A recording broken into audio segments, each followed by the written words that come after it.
Alors, Bezrat Hashem, on va continuer donc le seder d'études sur les kavanotes du Harizal dans le livre du Rashash, donc le tome Rechovot Anahar, qui en fait résume la kavana de la bracha.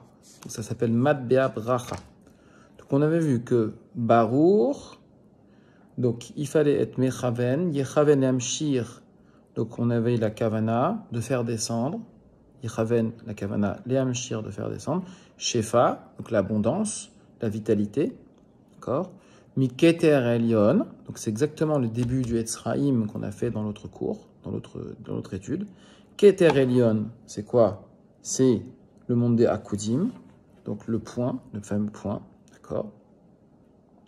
Lishne Zivuge Chagat Deatik.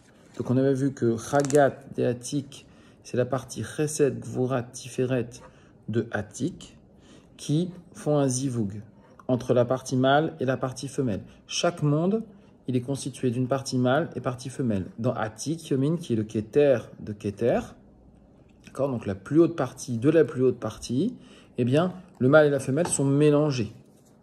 D'accord, il n'y a pas un homme et une femme qui font un zivug, tout est mélangé. Il y a des cellules hommes et cellules femmes mélangées. Elles font un zivug, elles échangent des informations entre cellules. Et c'est un corps qui contient des cellules mélangées kaviachol. C'est pour une image, c'est pas du tout matériel. Atik, Yomin, c'est pas quelque chose de matériel. On peut le comprendre comme ça, Bezrat Hashem, pour comprendre. Donc, Ulzaveg, Shnei zivug, et donc on va faire donc 2 zivug, des Chagat de Atik, dans Chagat de Atik, d'accord? Zivug Pnimi, le Zivug Pnimi, c'est-à-dire le Zivug des Neshamot, donc le Shem Aleph, puis Yud, puis He, puis He, puis Yud, puis Vav, etc., puis He, puis He, donc c'est Yud, Ke, Vav, Ke avec Ekie. On commence par Ekie. Il y a plusieurs noms d'Hachem. Ekie, c'est la partie femelle. Aleph, He, Yud et He. Ça, c'est la femelle. Et le mâle, c'est Yud, He, et puis après Vav, et après He. Ça, c'est le mâle. Donc, quand on les met mélangés, d'abord d'abord Aleph, puis après E, puis après, etc., en interversion, je vous montre le Shem, qui est ici. Eh bien, ça, c'est le zivug entre le mâle et la femelle de Atik. Ça, c'est le zivug pnimi, parce qu'on commence par Aleph, et on met le Yud derrière. Donc, comme le Yud, il est derrière, c'est pour ça qu'on l'appelle pnimi. Quand le Yud, il va être extérieur, là, on va l'appeler zivug hitson. Ça, c'est le zivug que les anges y font dans Atik. Ça, c'est le zivug que les neshamot, elles font dans Atik. Ok? Donc, zivug pnimi, zivug hitson. Le zivug pnimi, il est dans Chabad, parce que tout ce qui est pnimi, c'est les facultés intérieures. Un pnimi, ça veut dire intérieur. C'est les facultés intellectuelles. Donc, faculté intellectuelle de Chagat de Atik, parce qu'on est quand même dans Chagat de Atik, c'est-à-dire qu'on est dans les midot de Atik, pour l'instant, puisque on a dit que ici c'était le Shefa qui permettait au monde de vivre, et Hachem, tous les jours, il donne une abondance qui permet au monde de vivre, mais dans cette abondance, il n'y a pas de Chabad, il n'y a pas d'intellect. C'est l'homme, par son travail, par son étude, par sa compréhension, qui va amener un intellect au monde. Mais l'homme, le monde lui-même, il n'a pas d'intellect, il n'y a pas de roue dans le monde. Il faut inventer la roue. Il n'y a pas de pont dans le monde. Il faut inventer le pont. Maintenant, tu regardes la nature, tu vois qu'il y a une branche qui s'est mise comme ça, alors tu peux inventer un pont. Tu regardes les formes rondes dans la nature, toi, tu peux inventer une roue. Mais c'est ton intellect qui va l'inventer. Donc, pour l'instant, on est dans ce qu'on appelle le shefa de Chayut ha'olamot, c'est-à-dire l'abondance qui vient d'Hachem, pour faire vivre les mondes. Pour faire vivre les mondes, il n'y a pas besoin d'intellect. Tu peux rester toute ta vie sans réfléchir, tu vas vivre. Tu manges, tu bois, tu dors, tu vis. Chas v'shalom. Nous, on est là pour étudier, pour comprendre le monde. Ça, c'est Chabad. Maintenant, dans ce monde-là, il y a des neshamot qui sont là. C'est pour ça qu'elles sont Chabad. Elles ont un potentiel de Chabad. Chabad de Chagat, ça veut dire qu'ils ont un potentiel pour réfléchir. Par contre, Naïv et Chagat, ça c'est Zivug Ritson, ça c'est quoi? C'est Naïv et Chagat.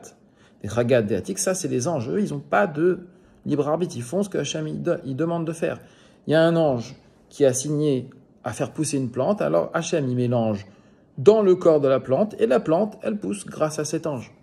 Et dedans, il y a le nefesh de la plante qui lui permet de recevoir cette abondance. Le nefesh de la plante, il reçoit son abondance par Hachem, mais via cet ange. Ça, c'est tout. Tout est comme ça. Nous-mêmes, on vit grâce aux anges que Hachem y met entre notre corps et notre âme, comme le dit le Sha'ar Kedusha. Il y a un intermédiaire. D'accord ? Maintenant, quand on va étudier la Torah, on va maîtriser cet intermédiaire, on va le dépasser. En mazal l'Israël quand il étudie la Torah. Bon, ça, c'est un autre débat.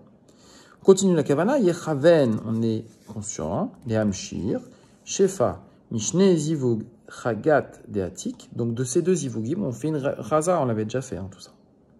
Donc, de ces deux zivugés dans Chagat, Deatik, dans les Séphirot, Chesed, Gvura, Tiferet de Atik. Atik, c'est donc l'ancien, c'est-à-dire le Keter de Keter.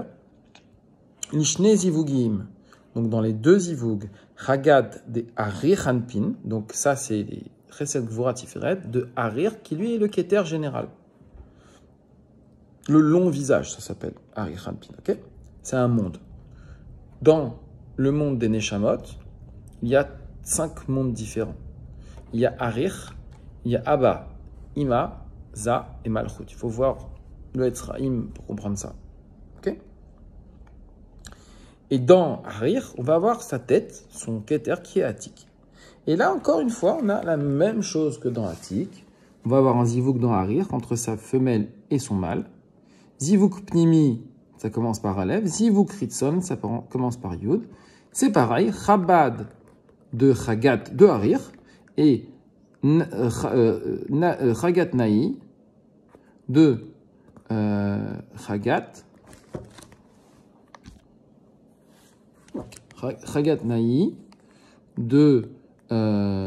Chagat Naï de Chagat de Harir. Ok? Donc c'est le potentiel, ça c'est les Neshamot, et ici on a les anges. À partir de ce deux zivugim, donc c'est les zivug qui vont permettre de transmettre l'abondance d'Hachem, ça va être transmis à Abba et Ima. Ici, on a deux parties, maintenant. On va avoir le Shefa des Ma et le Shefa des Ben. Pourquoi ? Parce qu'on va avoir, dans Abba et Ima, on va avoir deux corps scindés, corps entre guillemets. On va avoir un côté qui est mâle, un côté qui est femelle. Dans Harir et dans Atik, c'était soudé. Dans Atik, c'était soudé et mélangé. Dans Harir, c'est soudé. Dans Abba et Ima, c'est deux partsouf, c'est deux ensembles de séphirotes où il y a un côté mâle, un côté femelle, qui sont en zivug constant, mais ils sont collés que par leur yesod. Mais en fait, ils ont deux existences indépendantes. Shefa Dema, ça veut dire le Shefa, l'abondance qui va aller au mâle, donc à Abba. Les zivug apnimi, donc ici, on est dans le zivug pnimi. Donc, depuis le début, on avait dit qu'il y avait deux Shefa différents, deux zivug différents, un Shefa dans les Neshamot, un Shefa dans les anges. D'accord ? Ici, on repart dans les Neshamot. Donc, dans les Neshamot, zivug pnimi, aniskar de Harichanpin, donc c'est-à-dire le premier, Shem, Aleph et etc. Mipanim, des malchuyot, des chochmot, des hug. Donc qu'est-ce qu'on fait ? On va partir d'une adresse qui s'appelle le zivug des âmes de Harir. Et on va être dans son panim. Et on va être dans leur malchuyot, c'est-à-dire dans leur malchut, donc dans leur valeur numérique. Le panim, ça veut dire qu'on est dans la face de Harir. Des chochmot, on va être dans leur chochmot, donc on va être dans ce qu'on appelle la chaya. Des hug vechug, ici on va avoir chochma bina et les deux parties de Da'at, chub et chug, chassadim et gvorot. Des maouben, des ma, c'est-à-dire qu'on est dans le mâle. Et dans le mâle, eh bien, un homme, il a des hormones mâles et des hormones femelles. Et bien ici aussi, Kaviachol, Harir, il a deux parties, Abba, il a deux parties en lui-même. Il a une partie mâle, une partie femelle. D'accord? Des Chabad, des Chagat, des Arichanpin. Donc on est où, en fait, finalement, on est dans Arichanpin, on est dans sa Neshama, d'accord? Mais on est dans le potentiel de la Neshama, puisqu'on est toujours dans le Shefa, qui est Chayut HaOlamot. Et on va prendre de Arichanpin seulement la face, seulement le Malchut et seulement la Chochma. Donc, en fait, la face de la Malchut de la Chochma. Autrement dit, on va prendre la face, c'est-à-dire ce qui va permettre de communiquer face à face, de la Malchut, c'est-à-dire de la valeur numérique, donc de la quantité, donc de ce qui va être transmis, de la dernière séphira, de Chochma, des Chochma de Harir. C'est-à-dire qu'ici, on va s'intéresser dans ce Shefa, Pnimi, à la Chaya, c'est-à-dire la partie quasiment plus haute, la quatrième partie, en partant du bas, de la Neshama de Harir, les Panim des Malchuyot, ou à la même adresse, mais pour Abba.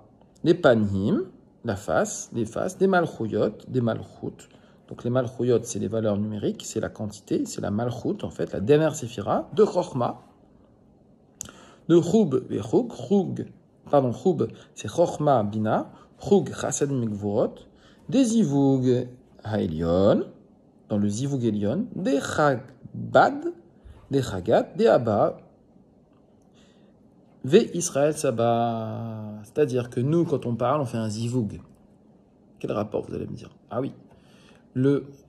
Moi, dans ma Chochma, ici, et dans ce qui se manifeste dans le monde physique, c'est-à-dire la Malchut de la Chochma, et dans ma face, pas derrière moi, mais dans ma face, qu'est-ce que j'ai? J'ai une bouche avec une lèvre inférieure, une lèvre supérieure. Quand je parle, bien, il y a un zivug. Chaque parole est importante, très importante. Pourquoi? Parce que c'est un zivug qui produit un shefa. C'est une union qui produit une abondance. Qu'est-ce que c'est que cette union? C'est un zivug Elion. Pourquoi? Parce qu'il y a le zivug Elion, le zivug Emtsaï, c'est dans le cœur, le zivug Tarton, c'est avec le Yesod. Le zivug Elion, c'est dans la bouche. Ici, on parle de la bouche de Harir, de la bouche de Abba, pardon. Abba, il est séparé en deux. Abba, il a le grand Abba, le haut, et Israël Saba. Il faut voir le Etzraïm pour comprendre ça. Je ne peux pas tout expliquer dans ce cours de Kavanot, mais en gros, Abba, c'est un monde qui est séparé en deux. Il y a le grand Abba, c'est les gares, c'est la tête de Abba, et le corps de Abba qui s'appelle Israël Saba. Eh bien, ce Shefa qui vient de Harir, il va aller à Israël Saba et à Abba, plutôt d'abord à Abba et Israël Saba, mais qu'est-ce que c'est que ce Shefa? C'est le Shefa qui vient du Zivug de Harir, Pnimi, donc les Neshamot, des Panim, des Malchuyot, des Chochmot, des Chub, d'accord, des Chabad, des Chagat, toujours, des Arichanpin, qui va aller à la même adresse dans Abba et Israël Saba, Chazak ou Baruch.